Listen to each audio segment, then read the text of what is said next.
Kalau yang growth mindset, dia akan berkata, saya akan coba lagi. yes. Selanjutnya, Saya tidak bisa, itu berarti menyerah juga. Saya belum bisa, berarti dia merasa belum bisa, tapi dia bakal bisa suatu saat nanti. ya, good. Itu masalah, mengapa masalah ini terjadi pada saya? Itu menurut saya salah. Seharusnya solusi apa yang bisa saya upayakan? Oke.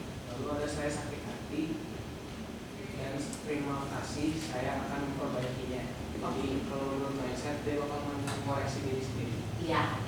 Oke. Sepakat dengan Sky? Ada yang mau menambahkan? Berarti yang bertumbuh itu yang kiri atau yang kanan? Yang kanan.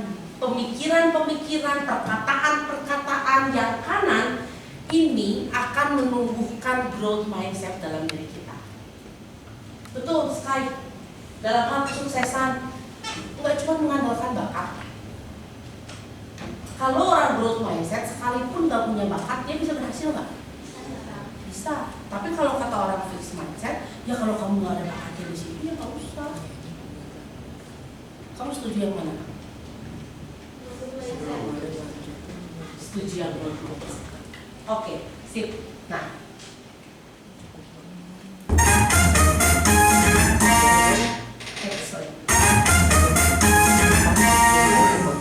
jadi kembali lagi ada data yang menunjukkan bahwa ada korelasi antara yang kita sebut growth mindset dan fixed mindset. Apa itu growth mindset dan fixed mindset? Ini adalah konsep yang datang dari ilmuwan Profesor Carol Dweck di Stanford University yang kebetulan juga adalah kolega saya. Beliau dari berpuluh-puluh tahun riset menganggap manusia ada yang berpikir bahwa kepintaran itu atau tetap tidak akan bisa berkembang, fixed mindset, asalnya dari genetik, termasuk membicarakan tentang IQ itu biasanya itu asalnya dari tinggalnya itu genetik, atau kepintaran itu berubah terus, growth mindset. Kita itu selalu berkembang. Kenapa kita bisa menjadi lebih pintar? Karena kita belajar, kita banyak bertanya, kita banyak membaca. Membaca itu penting untuk mendapat pengetahuan. Jadi itulah growth mindset. Nah, pertama ada data yang sangat jelas menunjukkan bahwa negara yang punya growth mindset itu kemampuan pencapaian akademiknya dan juga keberhasilan ekonominya itu sangat berkorelasi. Semakin kita punya growth mindset, semakin negara itu sangat berhasil dan ekonomi dan prestasi akademik. Nah, dan juga ada penelitian baru kembali dari OECD bahwa Indonesia punya growth mindset yang sangat rendah, atau kebalikannya Indonesia itu punya fixed mindset. Oke, siapa yang kenal dengan beliau? Tahu lah siapa? Yes, Wakil Menteri Pendidikan namanya siapa? Prof. Stella. Oke, betul Debo, thank you. Anak-anak, beliau ini cukup terkenal ya setelah diangkat jadi Wakil Menteri. Dan memang beliau adalah dosen juga di luar negeri. Dan ternyata Carol Dweck yang pencipta ilmu tadi yang growth mindset itu koleganya, itu temannya. Nah, Indonesia katanya growth mindsetnya rendah. Kita bandingkan dengan yang lain. Kita, lingkungan kita, mari kita bayangkan ya, di lingkungan kita lebih sering orang ngomong yang sebelah kiri atau yang sebelah kanan ya. Ternyata kita ada di lingkungan yang memang penelitian tadi benar bahwa Indonesia itu masih fixed mindset. Lalu apa yang bisa kita lakukan sebagai generasi muda? Nah, bibit-bibit kalian inilah yang memang perlu menumbuhkan kita-kita yang tahu tentang ilmu ini. Yuk kita tumbuhkan growth mindset-nya dengan menggunakan dan berpikir dan berkata-kata seperti yang di sebelah kanan itu, supaya Indonesia ini pun juga menjadi Indonesia yang growth mindset-nya tinggi. Sepakat ya? Kita lakukan itu ya, karena itu juga untuk kita, keuntungan itu buat kita, bukan buat orang lain. Jadi apa yang Prof. Stella tadi sampaikan itu benar adanya. Nih, Hansen, tolong Hansen, boleh jelasin yang ini. Kalau saya sendiri memperkenalkan konsep nanti tidak kemampuan tentang bawaan lahir, tapi bisa dikembangkan oleh latihan dan tepat dan juga orang lain. Oke. Jadi kayak kemampuan tiap orang teh bukan ditentukan dari lahir gitu. Jadi berkembang seiring waktu. Tapi kita juga harus berusaha. Cuma diam doang. Yes, bener. Kita juga harus berusaha, nggak bisa diem doang. Terima kasih ya, Hansen ya. Oke, anak-anak sepakat dengan Hansen ya. Nih, Ibu Carol Dweck yang tadi disampaikan Prof. Stella, yang katanya koleganya. Ini orangnya, beliau masih ada ya, masih ngajar di Stanford University. Katanya, growth mindset itu bukan bawaan lahir. Artinya tuh kemampuan kita itu bukan bawaan lahir. Artinya kalau misalkan kamu pintar, wah emang kamu dari lahir udah pintar. No. Kalau kamu cakap dengan sesuatu, emang itu udah bawaan lahirnya dia kayak gitu, dari kecilnya dia udah jago.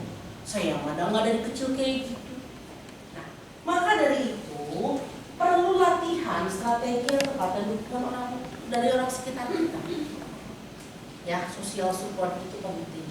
Seperti yang tadi yang goal di PTN, ketika orang tuanya itu memberikan dukungan, dia pun akhirnya bisa. Nah, anak-anak, ini sebuah ilmu dalam persyarafan, gitu ya. Setiap individu growth mindset yang menghadapi tantangan, nih, dan berusaha mengatasinya, apa yang terjadi dengan otak mereka? Otak mereka membentuk dan memperkuat koneksi syaraf baru yang terkait dengan keterampilan atau pengetahuan tersebut. Tahukah kalian bahwa ketika kamu mendapatkan ilmu baru yang tadinya kamu nggak tahu, terus kemudian tahu, nah di syaraf-syaraf di otak kita, sel-sel syaraf di otak kita itu saling keterkaitan, saling terkait. Yang tadinya mereka terpisah, nih syaraf-syaraf sel-syaraf itu terpisah, terus kamu tahu gini, ada aha moment, jadi gini, oh iya ya, oh gitu. Nah, ketika kamu bilang oh gitu, di otak kita syaraf-syarafnya ini saling terkait, menyatu. Kalaupun ada misalkan, kayaknya saya SD pernah ada belajar ini, terus kemudian kamu merecall kembali, si syaraf yang mungkin sudah lemah itu kembali menjadi kuat. Dan semakin banyak kalian belajar, maka semakin kuat ikatan-ikatan di syaraf ini. Nah, Carol Dweck pun juga bilang kayak gitu, bahwa koneksi syaraf itu terjadi ketika kita bisa menghadapi tantangan dan berusaha menghadapinya. Dan pada akhirnya, Uli, tolong bacain Li. Semakin banyak mereka berlatih dan belajar, semakin kuat jalur syaraf ini. Ya, semakin banyak berlatih dan belajar, semakin kuat jalur syaraf ini. Jadi masih malas belajar nggak? Semakin ada keinginan untuk tahu, oh saya pengen nih belajar. Belajar itu bukan cuma belajar matematika, kimia, bukan cuma itu ya, tapi belajar itu kan kalian bisa mempelajari hal-hal dalam kehidupan ini kan. Jangan lelah untuk belajar. Karena setiap kali kamu mendapatkan aha moment dalam diri kamu, dalam pikiran kamu, maka syaraf kamu akan semakin kuat terkoneksi. Sampai sini paham? Paham. Ada yang mau ditanyakan? Aman? Sampai sini aman?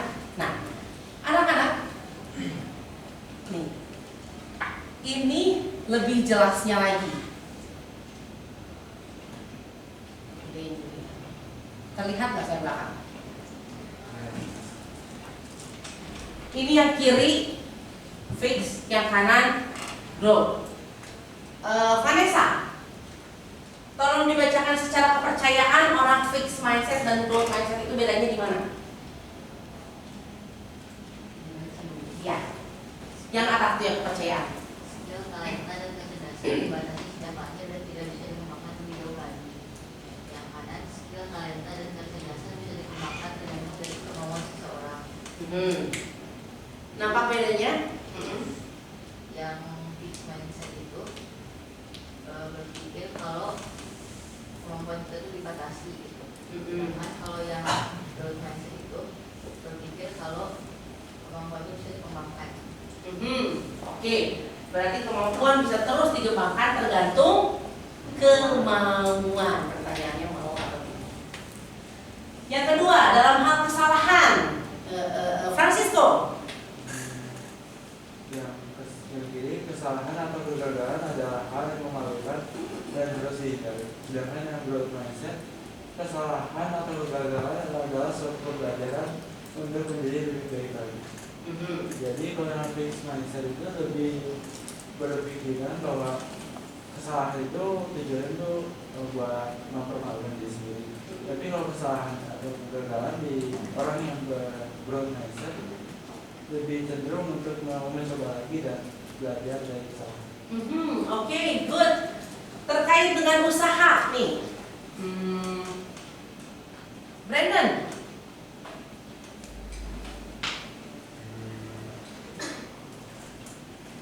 Kelihatan kan? Ya, baca itu dulu. Usaha akan sia-sia kalau memang nggak punya talenta sejak lahir. Itu kata siapa? Kata yang fixed mindset. Usaha pasti akan membuahkan hasil, hanya saja kita tidak bisa mengendalikan kapan akan berbuah. Oke. Itu growth mindset karena dia itu optimis bahwa usaha yang dia tuaikan itu akan membuahkan hasil meskipun kita nggak tahu kapan, tapi dia pasti akan berbuah sesuai dengan usaha yang kita lakukan. Oke, good. Sip. Ini tentang feedback nih. Terakhir, Ayu nih. Kalau yang fixed mindset, defensif dan tidak mau menerima kritikan dan masukan, menganggap orang lain sedang merendahkan mereka dengan hal tersebut. Kalau growth mindset, berterima kasih atas kritikan dan masukan, menerima hal-hal tersebut dan berusaha memperbaiki. Kalau yang kiri maksud fixed mindset tuh, dia tuh kalau misalkan udah dapet kritikan atau saran dari orang lain itu, dia tuh merasa kalau orang lain itu merendahkan dia. Padahal tujuan orang itu tuh cuma mau kita lebih baik lagi. Kalau yang growth mindset itu tuh dia mau menampung opini dan kritik atau maupun saran dari orang lain, dia mau upgrade diri dia sendiri biar jadi lebih dekat. Oke, good. Sip, pemahaman kalian sangat baik sekali anak-anak. Boleh kasih tepuk tangan dong buat teman-teman. Anak-anak, benar? Sudah sangat jelas ya dengan tadi yang disampaikan oleh teman-teman kalian bahwa dalam kepercayaan, kesalahan, usaha, dan feedback ini, growth mindset dan fixed mindset ini